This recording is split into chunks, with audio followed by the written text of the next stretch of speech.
যারা গান চলাকালীন আমি অনেক জায়গায় দেখতে পাই আমার গায়ে টাকা দিতে আসেন, অনুগ্রহ করে চিত্ত শুনবেন আর দয়া করে ব্যাসাসনে কেউ প্রবেশ করবেন না।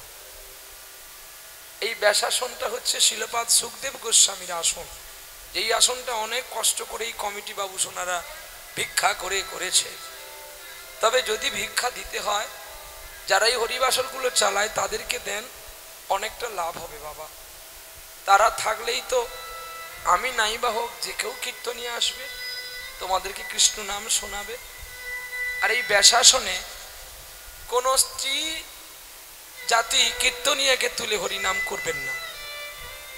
আপনারা ভাগবত পড়ে দেখবেন, রাধা বিনোদ গোস্বামীর ভাগবতে লেখা আছে, নারী কিংবা শূদ্র জাতির অধিকার নাই গোবিন্দ স্পর্শ করা। নিদাই গৌর হরিবল হরিবল। তাহলে বলুন, যদি স্পর্শ করতে না পারে তাহলে পুজো কি করে করবে? এটা ব্রহ্মবৈবর্ত পুরাণও বলেছে যে শূদ্র জাতি এবং নারী জাতি দুটি জাতি মিলে কেউ আমার গোবিন্দকে স্পর্শ করতে পারবে না।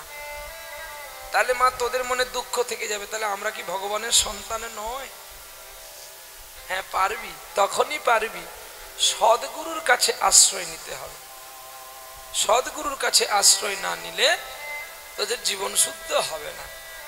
যেমন আজকে ভালো লাগলো, বাকিটা সময় কেমন কাটবে তা জানি গোবিন্দ, কিন্তু যতটা কেটে গেছে আমরা অনুচিতভাবে, অনুভূতিভাবে, অনুপ্রেরণার দ্বারে আমরা জানতে পেরেছি যেই বাড়িতে আমাদের থাকতে দিয়েছে ওই বাড়িতে সকলেই প্রসাদী।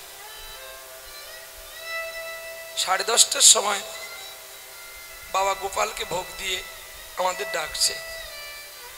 আমি তো কাল থেকে অসুস্থ হয়ে পড়ে আছি, আমি ভাবতে পারিনি যে আমি হরিনাম গাইতে পারবো, শরীরে কোনো ক্ষমতা নেই।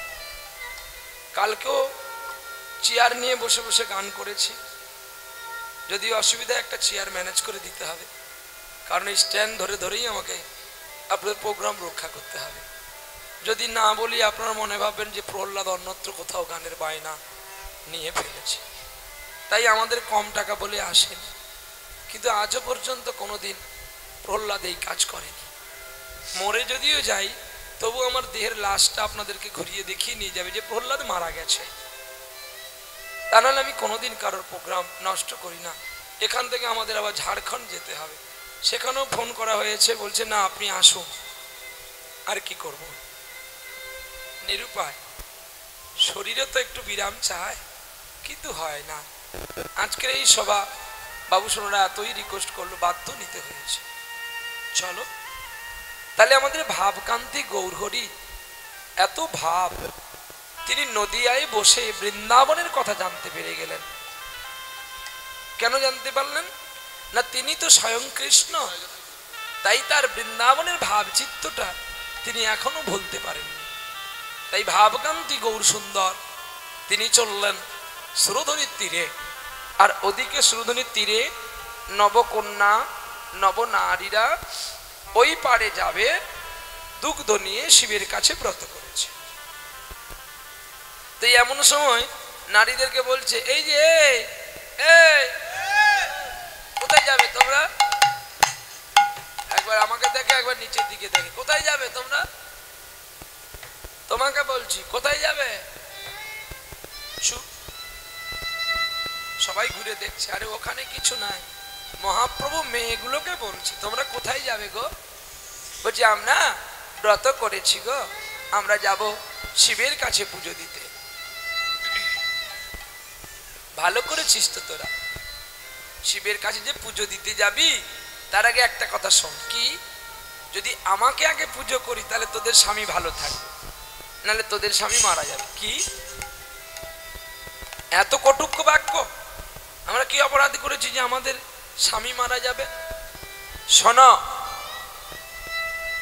আমার কথাটা শোনো, আমি তোমাদের বলছি কি, তোমরা যে পারে যাবে আমাকে দান দাও, করি দাও, আমি তোমাদের পার করে দিই। বলে বারে বা, এটা আমাদের কাজী সাহেবের খাজনা করা ঘাট।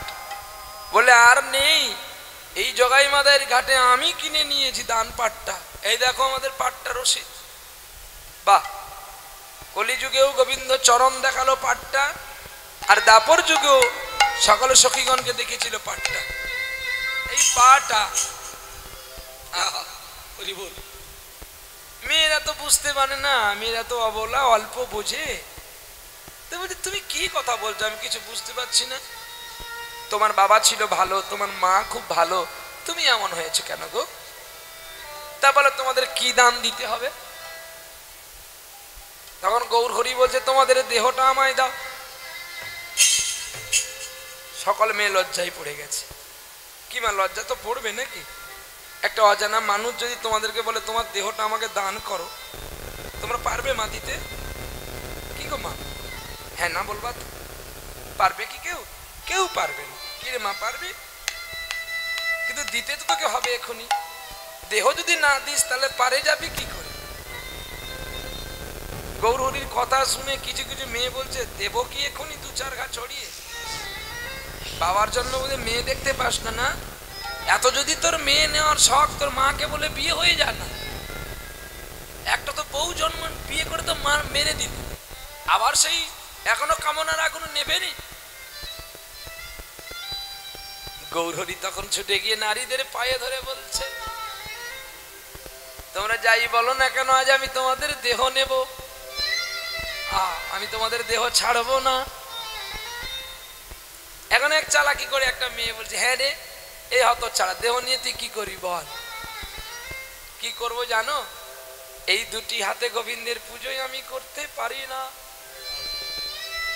তোমরা যদি সকলে আমাকে দুটি হাত দান করো, দুটি হাত দান করো, আমি এই হাতে গোবিন্দের পুজো করব। গোবিন্দের পুজো করব। যেই মেয়েগুলো খারাপ ভেবেছিল তখন তাদের মনে কি হলো? যে তার দুটো হাতে হচ্ছে না, তোমাদের কাছ থেকে হাত ধার চাইছে। বেশ, আর কি নিবি? আমার গোবিন্দকে আমার এই দুটো নয়নে দেখে শান্তি হয় না। আরে বাবা, ওগো গোপীগণ, তোমরা যদি দুটো করে নয়ন আমায় দান করো, দুটো করে নয়ন যদি দান করো, আমি নয়ন ভরে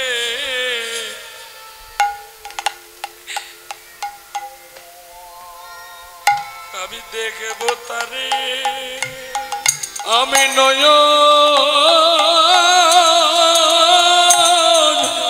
নয়ন ভরে দেখব তারে। আমার এই দুটো নয়নে হয় না গো দেখা। ওগো আমার মাতৃগণ, আর তোমাদের দুটো কান নেব, আমার দুটো কানে গোবিন্দের কথা শুনে শান্তি হয় না। শান্তি হয় না। তোমরা যদি দুটো করে কান আমায় দাও, আমি গোবিন্দের নামে কীর্তন শুনবো ভালো। করেন করেন ভরে হরি নাম শ্রবণ করব, নাম কীর্তন শুনবো